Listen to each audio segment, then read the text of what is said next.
Olá, pessoa que apertou o play! Seja muito bem-vinda ao Exagerado, o podcast gerado pela Isa, que sou eu, para falar sobre tudo que a gente gosta, vive, vê e acredita sob uma cosmovisão cristã. Eu sou Isabela Freixo, autora de ficção cristã e uma tagarela aprendendo a falar mais do que realmente importa. E aí, como é que você está? Eu espero que minha voz te encontre uma boa hora e que essa nossa conversa de hoje sirva de alguma maneira para deixar o seu dia melhor. Olha, o assunto desse segundo episódio vai girar em torno de duas ideias: coragem e propósito, conforme a votação que rolou nos meus stories do Instagram na semana passada. E o meu plano é mostrar como essas duas coisas se entrelaçam, tá? Compartilhando um pouco do que eu tenho aprendido de Deus e vivido. Também vou comentar um pouco sobre o filme Soul, da Disney, vencedor do Globo de Ouro de melhor longa-metragem de animação, com quase nada de spoiler, prometo, tá? Esse nosso papo aqui pode ser, e eu espero mesmo que seja, útil para você ou alguém que você conhece, mesmo que você não tenha assistido o filme, nem tenha votado nos meus stories sobre o tema. Então, não aperta o pause agora, beleza? Pega seu café aí e exagera comigo até o final.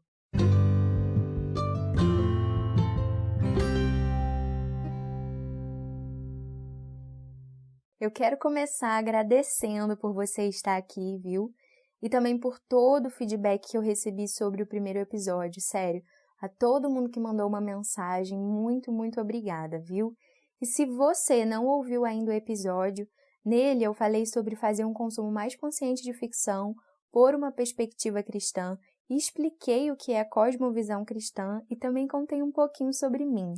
Então te convido a ouvir também depois desse episódio aqui, tá bem? E se você não me segue no Instagram, segue lá pra gente poder, de fato, conversar sobre tudo que eu vou falar aqui, tá? É @IsabelaFreixo e vou amar ter você lá comigo. Bem, eu quero começar falando da animação Soul. Soul significa alma em inglês, tá? E eu vou ler aqui rapidinho uma sinopse bem breve do filme. O filme conta a história de Joe, um professor de música do ensino médio apaixonado por jazz. No dia em que ele realiza seu maior sonho, que era poder deixar de ser apenas professor e ser parte de uma banda, Joe sofre um acidente e morre. E calma que isso não é spoiler, tá bem? É assim que o filme começa mesmo. Bem, ele vai parar numa outra realidade, onde existe a possibilidade de voltar ao mundo, voltar a viver, caso ajude uma alma ainda não nascida a encontrar o seu propósito de vida. A alma em questão, como todas as outras do lugar, por ainda não terem nascido, não tem nome, então ela é chamada de 22. O filme é super divertido, gente, e trata de uma temática forte, de um jeito extremamente leve e comovente. E assim, analisando do ponto de vista cristão, ele não é zero defeitos, né? Porque trata a morte como se fosse o fim de tudo, sabe? Dando a entender que o propósito da vida termina com a morte. Mas ele traz uma lição muito importante sobre saber apreciar as coisas ordinárias da vida, como o sabor dos alimentos, a brisa suave no rosto, o prazer de fazer um novo corte de cabelo, ou então vestir uma roupa nova. Enquanto Joe ajuda a alma 22, ele mesmo acaba redescobrindo a beleza e o real propósito da vida que ele tinha deixado de enxergar, ofuscado pelo sonho de viver de shows de jazz, o que ele acreditava ser o propósito da sua existência. Vale muito a pena assistir. E isso que eu disse aqui ainda não é a metade de tudo que rola no filme. Sério, vai por mim. Esse filme me fez chorar, mas eu não sou assim parâmetro para ninguém, porque choro muito fácil. Meu marido e eu ficamos encantados com a história, sabe? E debatemos sobre ela logo que o filme acabou. E desde então, o tema propósito não sai da minha cabeça. Inclusive, essa semana, no domingo, eu participei de um bate-papo com a também escritora de ficção cristã e minha querida amiga Alicia Barros sobre esse tema, só que voltado mais especificamente para a escrita. E eu acredito assim que todas essas coincidências têm o dedo de Deus e que ele alinha pequenas coisas como o meu podcast, uma live de Instagram, conversas de WhatsApp, para nos ensinar coisas grandes, né? Então, assim, nas últimas semanas eu tenho visto, lido, falado e pensado muito a respeito de propósito e acho que foi a cerejinha do bolo as pessoas realmente votarem e escolherem esse tema. Bem, e ao contrário do que o filme Soul dá a entender, nós que conhecemos a Cristo sabemos que recebemos um propósito que se estende além do período entre nascimento e morte, né? Para nós e para tudo existe um propósito eterno. E aí eu quero ler para vocês aqui o que diz o dicionário sobre propósito. Propósito é a intenção de fazer ou deixar de fazer alguma coisa. É um desígnio, um plano, projeto, vontade, meta ou alvo. Esses são alguns dos significados de propósito. E eu quero te convidar a enxergar as coisas como de fato são. Deus no centro de tudo.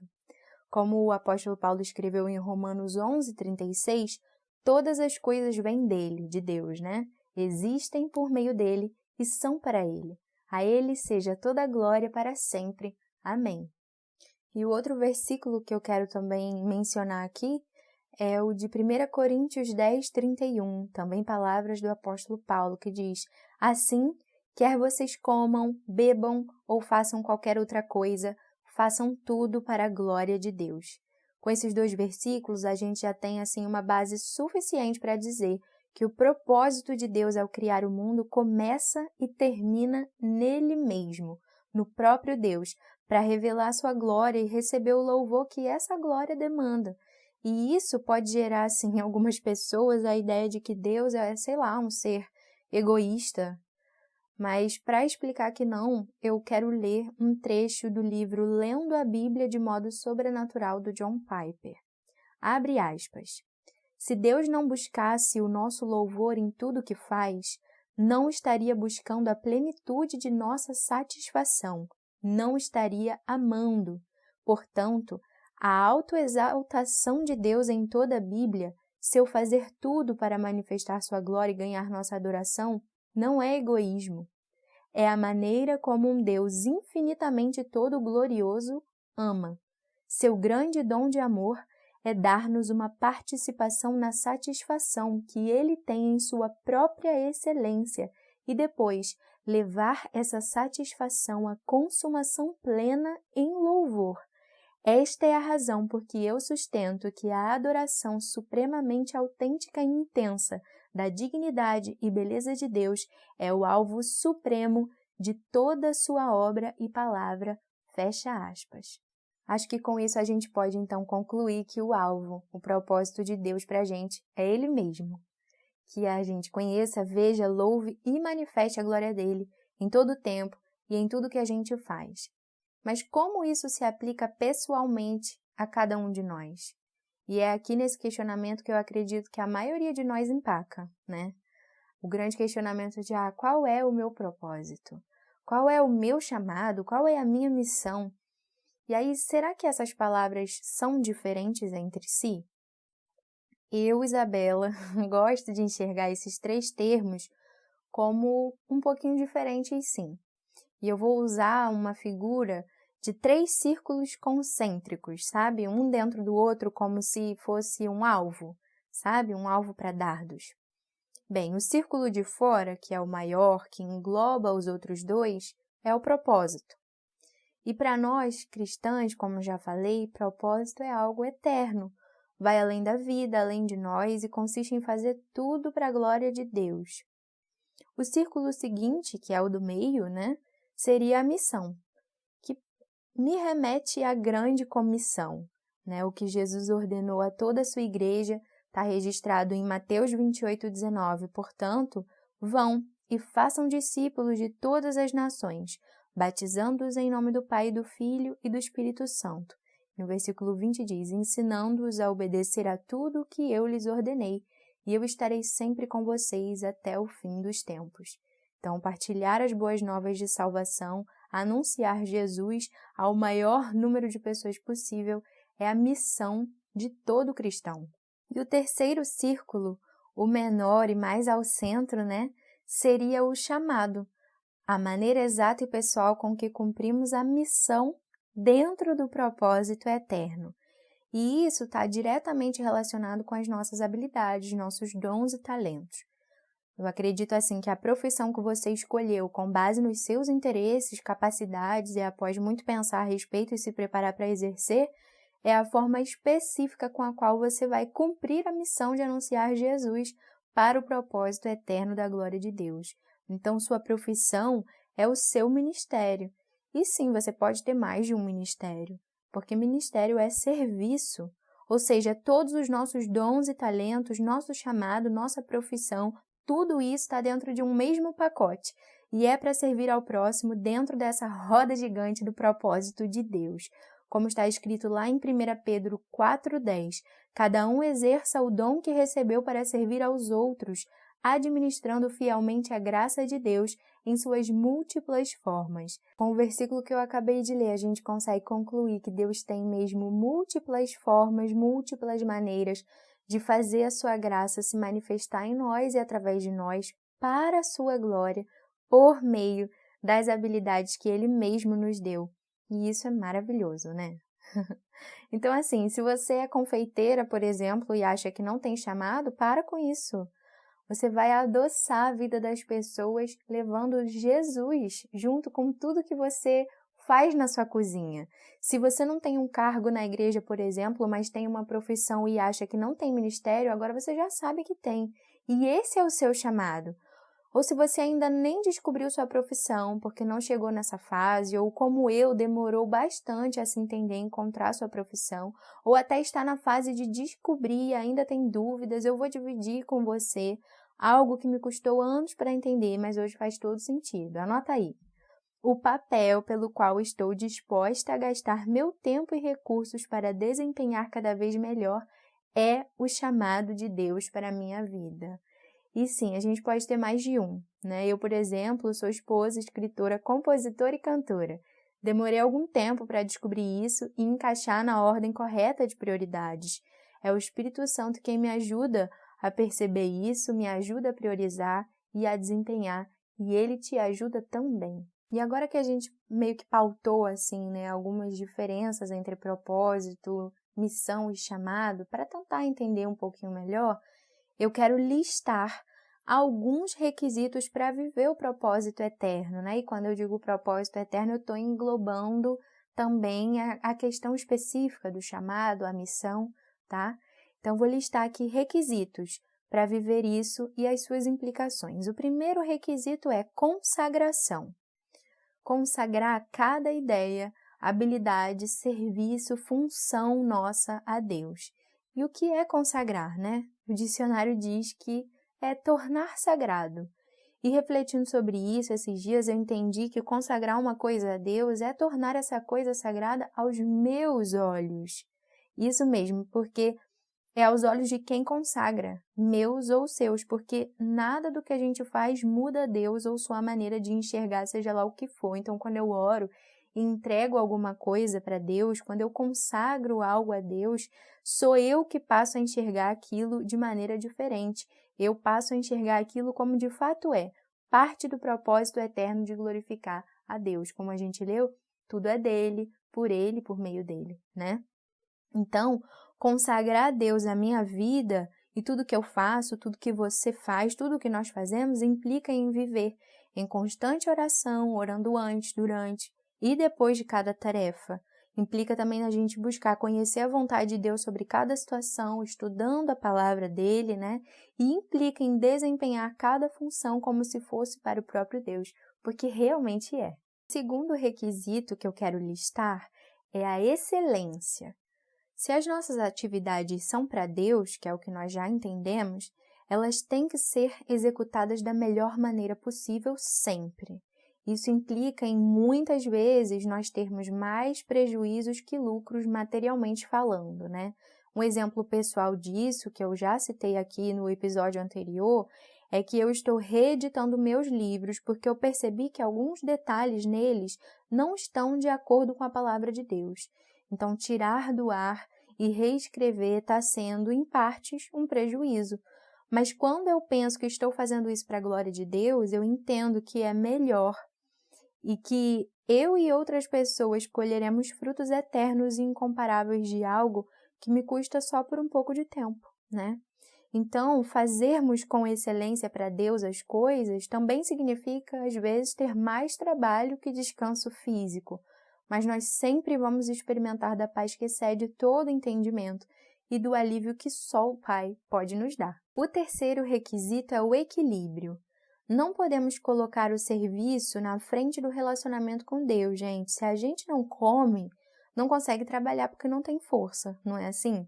Então, da mesma maneira, se a gente não ora, não adora, não lê Bíblia, também não consegue servir a Deus com excelência.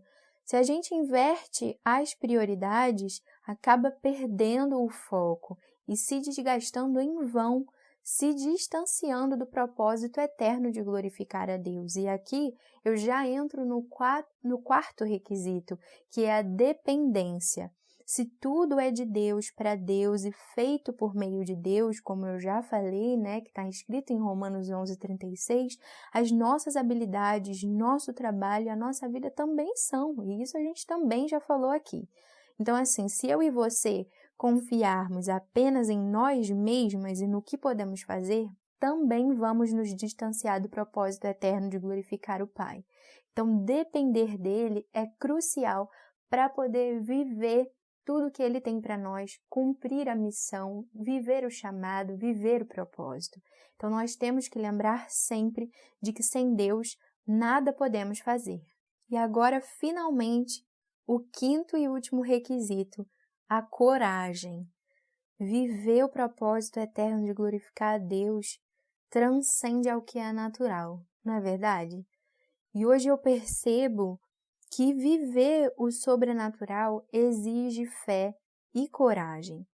Nós costumamos esperar por condições ideais para começar um novo projeto, por exemplo. Mas muitas vezes, dar o primeiro passo é o que vai proporcionar as melhores condições para avançar. Eu tenho experimentado dessa verdade em muitas situações na minha vida, e esse podcast é uma delas. Então, assim, nem sempre nós vamos ter todos e os melhores recursos para desempenhar nossas funções, para iniciar nossos projetos, para executar o serviço que Deus colocou na nossa mão, cumprir o seu chamado, né?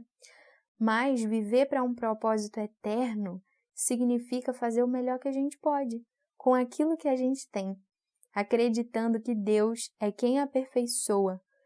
Ele é quem completa no sobrenatural aquilo que as nossas mãos não podem fazer, aquilo que as nossas falhas não nos deixam desempenhar com perfeição. Para viver e trabalhar para um propósito eterno, nós temos que crer que Deus aperfeiçoa o poder dele em nossas fraquezas. Ele realiza milagres extraordinários por sua graça, usando meros servos como você e eu. E viver isso na prática exige uma certa dose de coragem. E essa coragem, assim como todo o resto dos requisitos que eu mencionei aqui, o próprio Deus, por meio do Espírito Santo, é que vai implantar em nós, porque dele, por ele, para ele são todas as coisas. Sem ele nós não somos, não fazemos e não existimos. É isso! Eu acredito que tem muitas outras coisas para falar sobre esse assunto tão rico, tão importante, tão relevante. E então eu quero te convidar para dar sua opinião lá no meu Instagram. Vamos continuar conversando sobre isso. Me fala o que você entendeu, me fala o que você pensa sobre essa questão do propósito. Acho que a gente ainda pode fazer essa conversa render bastante. E se você achou relevante, compartilha com mais alguém aí, porque pode ser relevante para essa pessoa também, né? Olha, que Deus abençoe seu dia, meu dia, nosso dia, e que a gente viva sempre consciente de que é parte de um propósito eterno para a glória de Deus. Aleluia! Olha, muito, muito obrigada por estar comigo até aqui. E se Deus permitir, a gente se encontra no próximo episódio. Até lá!